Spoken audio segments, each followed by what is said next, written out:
The latest evidence in Russia's ongoing military buildup, satellite images of a weapons storage complex and a military complex north of Latakia.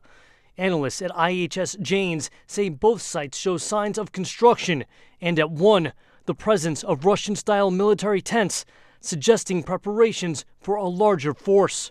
Russian officials insist they're just making good on previous commitments to the Syrian government. But U.S. officials point to other evidence they say proves Moscow's engaging in, quote, a long-term, significant buildup, including the presence of 28 combat aircraft and 20 helicopters at a nearby airbase, as seen in these satellite images courtesy of Stratfor, a geopolitical intelligence and advisor firm. The question for U.S. defense officials remains why. We still do not have an entirely clear picture of exactly what the Russians are hoping to do. Specifically, there are doubts Russian President Vladimir Putin wants to just target the Islamic State terror group.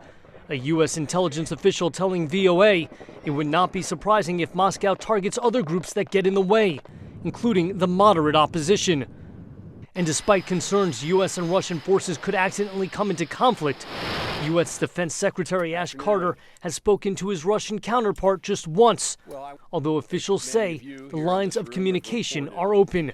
It's an approach that has riled critics on Capitol Hill. In classic fashion, the administration first condemned Putin's move, but has now capitulated, agreeing to military talks. Testifying before lawmakers Tuesday, former CENTCOM commander David Petraeus warned of a larger lesson. When the U.S. does not take the initiative, others will fill the vacuum, often in ways that are harmful to our interests.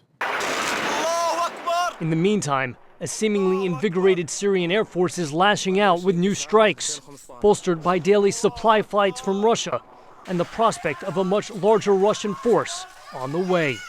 Jeff Seldin, VOA News, Washington.